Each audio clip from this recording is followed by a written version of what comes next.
Welcome to this very special edition of the KAJ Masterclass Live, the show which ensures that you profit from your time spent here with experts, either through the industry insights, information, or simply learning from them. And today we have Karan Sanders. He's an author, community TV host, community radio host, podcaster, and founder and host of a live event, The Story Room. Welcome to the show, Karan. Oh, it's so nice to be here and to be invited to be here, AJ. An honor. You are welcome to the show, Karan. You are welcome to India in this online form. I'm sure not just in India, but a lot of people across the globe will benefit from your understanding of things, from your lifelong learning, from your purposeful living. So we'll be talking about that lifelong mastering, lifelong learning, and purposeful living. So my first question is to help understand more about you, the audience understand more about you. So help us understand who is Karan Sender. I've talked about you about being so many things, but there is much more beyond that, beyond in your journey. So it is better you tell the audience yourself, who is Karan Sender. Well, firstly, AJ, I'm going to be 68 shortly, so I've had a fairly long, good life. I've lived in Australia all my life with a lot of traveling elsewhere. And I was a pretty shy young woman, young girl, and I also suffered a lot of anxiety. So I really struggled in my early days, and probably I'd say until my late 20s or even 30s. But I traveled the world with work in the film industry, teaching and helping young actors, and not in acting, but in education because I had a teaching background. And then when I came back, I decided in my 40s I would get a real job. And I went into the pharmaceutical industry, and that led me to many other things. And I actually, for the first time, had the opportunity to take on some more personal education. And hence I wrote a book, which Aging Fearlessly, because I was enjoying the way I was aging. And I got into community TV, community radio, and yeah, the rest of the things you talked about have just evolved. And that's what I call lifelong learning. Absolutely lifelong learning. So let's understand about, you talk about storytelling, podcasting. You have written a book, Aging Fearlessly. And you see, uh, one of the things that I see is that zest of life for life. Where do you get this zest for life, Karan? Because that is one of the big things that people need to understand about. A little bit of wrong sort of things go differently than they've thought about, and it leads to anxiety, pressures, and they forget about the life that they need to lead. Even aging becomes an issue, which is a very natural process. So I want to understand the reason for this zest for life from Karan Sander. Well, first of all, I probably stumbled into the things that I love, AJ. I've tried many things in my life, and then I eventually landed on writing and writing a book, and a new community sort of formed around me and me embracing them. And look, I have an amazing community of ocean swimmers. I'm very fortunate that I live near the beach, and not everyone can live near the beach, but hopefully everyone can find a community that supports them where they do live. And I think for me, a zest for life, number one, comes from community. Number two comes from finding the things that you love to do and embracing them, and really throwing yourself into it. Life is so short. We sort of we bumble along every day thinking, oh, this is just another day. But, getting to 68, almost 68, that's a real privilege. And I'm hoping to get at least another 20 years. But 20 years isn't very long. So there's a lot to do in that time. Right. I love storytelling. And, I'm learning to tell story.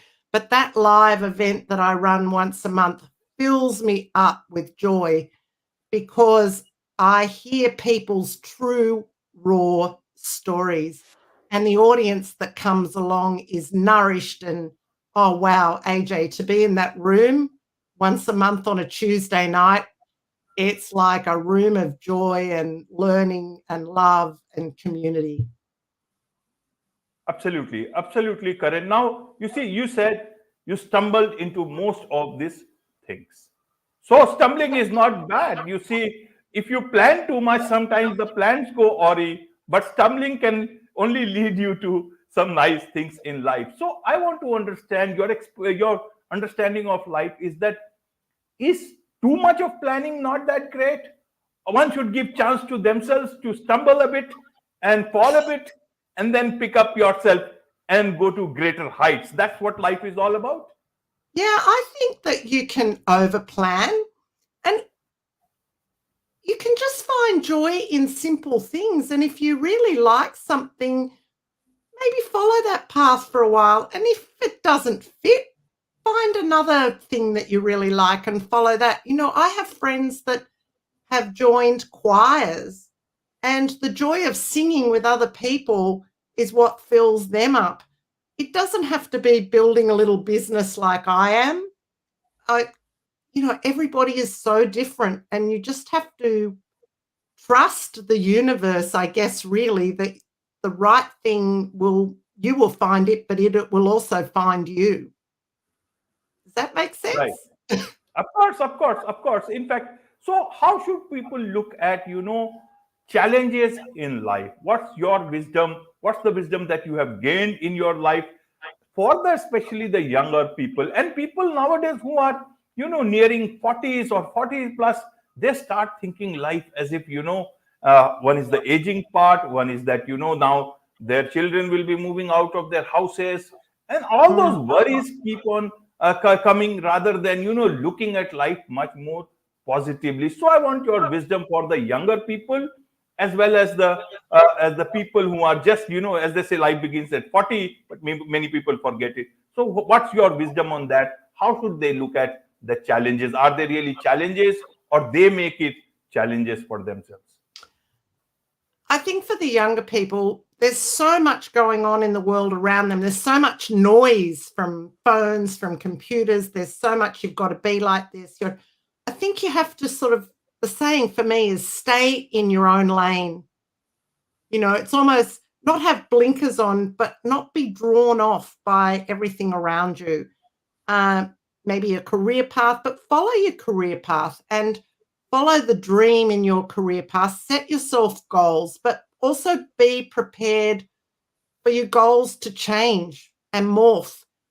You could set this great goal. I'm going to be the CEO of a company, and something doesn't happen. It doesn't happen that way. You get really depressed and upset about it. Perhaps it's the world telling you or the universe telling you that that's not meant for you and something else is going to come along that is meant for you.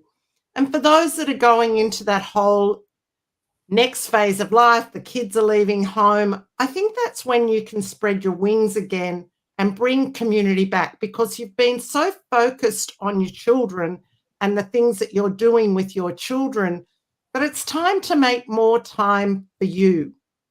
And then my other thing about learning, for me, AJ, I didn't know how to interview on a community TV. Someone taught me how to do that. I didn't know how to work a panel in a radio station and interview people on a radio, But I learnt those things and I found people to teach me those things. And if I couldn't find the right person, I had a good friend in YouTube.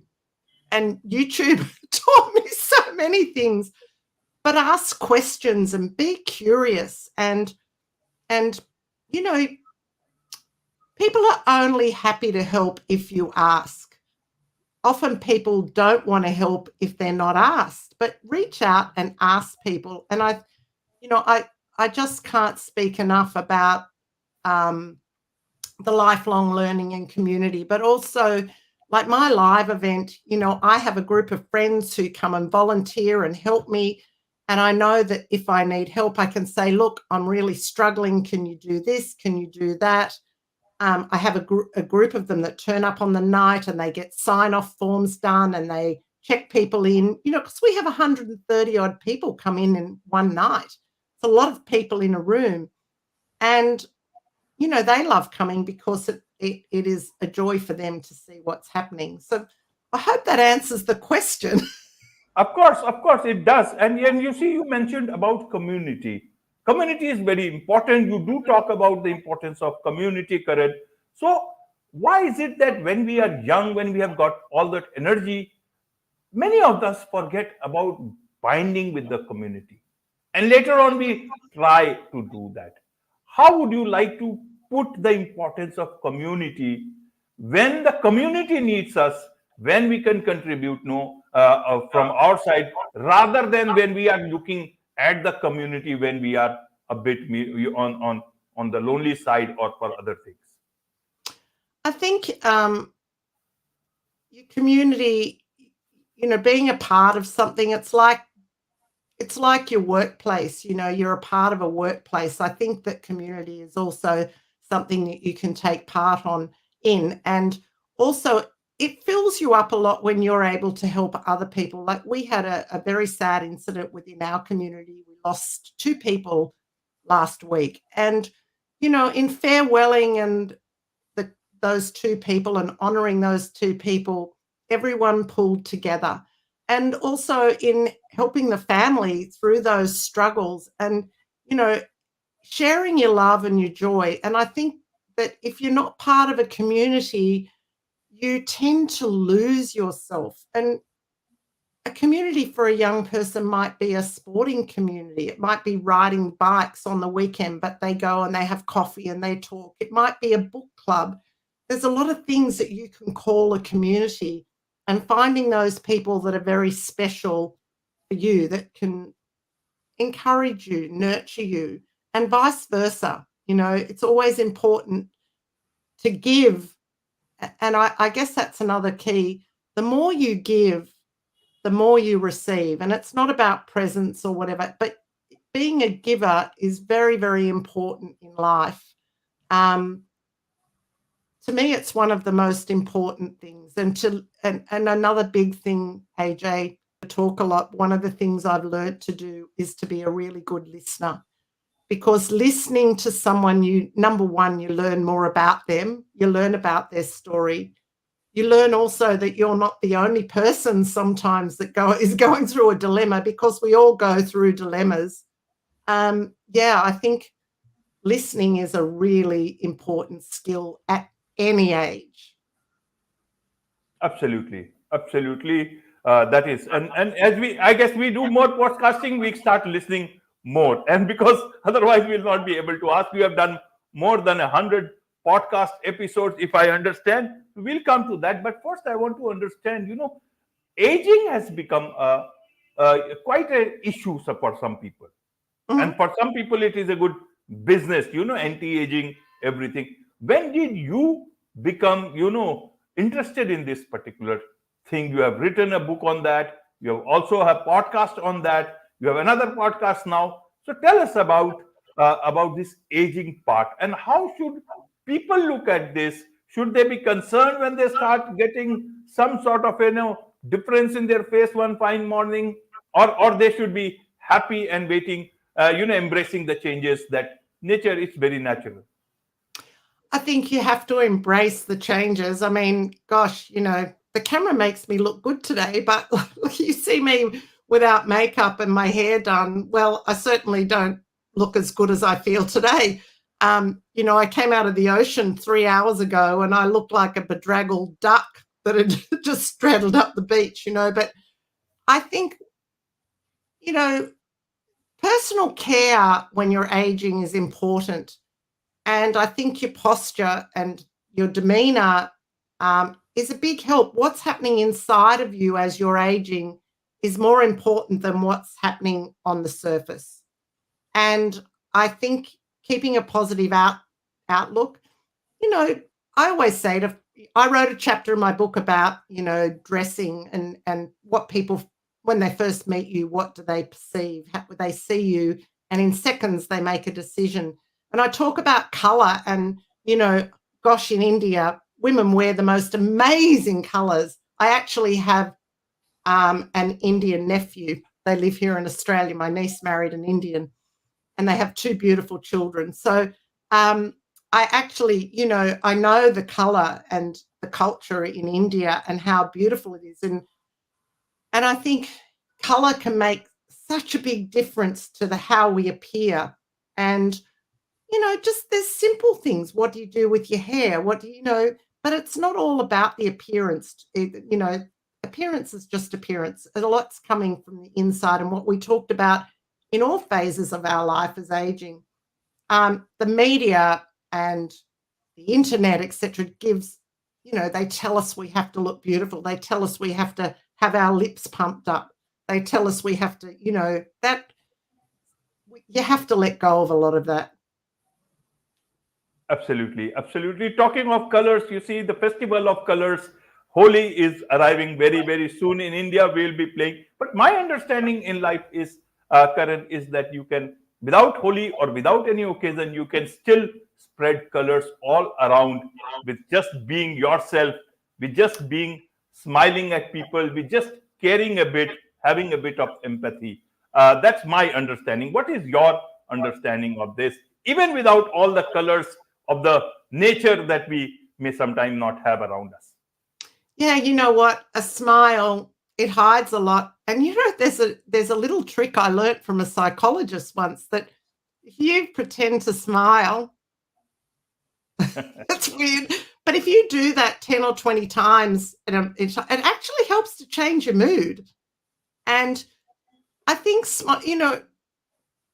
isn't there a saying, AJ, about it takes less muscles to smile than it does to frown?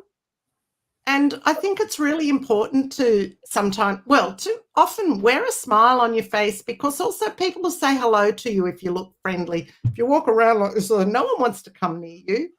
And a smile on the outside sometimes makes you smile on the inside. Absolutely.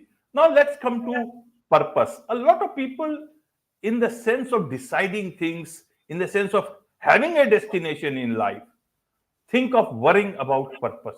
How would you look at it? What would you say from your understanding of life? Because you said you stumbled into so many things, and life has not been, you are contributing so much in terms of podcasting, in terms of storytelling, live, you putting out second podcast, and then sharing stories, changing lives, and the story room. I mean, help us understand then, a purpose is required. What should be that purpose? Or sometimes we should life, no destination is required, just living life itself can be a great purpose. How do you look at it? Well, for some people, purpose might be honoring a religion, or, it's what brings you joy, what gets you up in the morning. For me, I'm probably like you, AJ. I enjoy to chat to people. So my purpose came from sharing people's stories, being able to chat to people. I love podcasting. I love nothing better than sitting for half an hour interviewing someone, and knowing that I have to listen to get the story out. And these are all amazing skills that you learn. And I think I actually have thought a lot about, if I didn't have this purpose, what would my day look like? And I would be bored. But I'm also a very energetic person. Someone doesn't need to have a super energetic purpose. It's what they want in life. Absolutely. Absolutely. There is much to learn about life, about purpose, about lifelong learning, about passion, friendship, family, So tell us about this. There is so much to learn from your hosting, from your 2 podcasts. So tell us about, how people can learn from your podcast. Tell us about your podcast that you host, about the book that you have written, and what's the way they can connect with you best to get the best out of Karan Sander. Yeah, so AJ, I've been building a website for some time, and I've just built a private member area. It's called a backstage pass. And when you go if you go to a concert and you see someone on stage, and sometimes you get the opportunity to go backstage. I thought that with my events and everything, what would I call a membership area? And I decided, well, it's going backstage. It's coming backstage and seeing what happens at my live events, what the stories are. So in Australia, I say it's 2 cups of coffee a month. So it's $12.50 Australian or $125 a year to become a member of the Backstage Pass. And you can go in there each month. We're editing more and more of the videos. There's like 180 stories we've had over the last few years, and we're putting them up. They're all themed, like say from one of the movies, Life's Like a Box of Chocolates. And so 6 people will tell a story about their idea in life about a box of chocolates and what's happened to them that fits that theme. So people can come in and look at those, and there'll be more and more things that we're doing backstage on that Backstage Pass. So everything of mine is, well, there's 2 web addresses. It's karensander.com, or there is thestoryroom.au. And you can find out all you need to know. My podcast, oh, I love my podcast. So the first one was Aging Fearlessly. It's on Spotify. It's spelled, I have to spell this for you. And I don't know if in India how you spell aging, but we spell it AGEING. So Same it's here. aging. Same here. Yeah. We, So it's we still aging. follow the British English. Yeah. So it's Aging Fearlessly. There are 121 episodes. Some are with doctors, dentists, people who just talk about life in general. And I started that podcast, and I've just taken a little hiatus from that one as I build the Story Room. So the Story Room live event has a tagline: sharing stories, changing lives, because that's what people at the event were telling me was happening. And it wasn't just the audience, it was the storytellers sharing their raw stories. So that's the name of the second podcast, Sharing Stories, Changing Lives. There are now 14 episodes. So I'm up around close to 140 episodes over the 2 podcasts now. And if you go to my website, just go to thestoryroom.au, and they'll see everything that they want to see. And if they choose to join the Backstage Pass, they can try it for a month or so and then drop out, or they can hang around, and we'll keep loading up and doing more as we evolve. Absolutely. With this, it's a wrap on this very special edition of the KAJ Masterclass Live. Thank you so much indeed for joining us. And thank you, AJ, and thank you, India, and the rest of the world, wherever this is going. Have a great day. Find your purpose and live your life the way you want in your lane.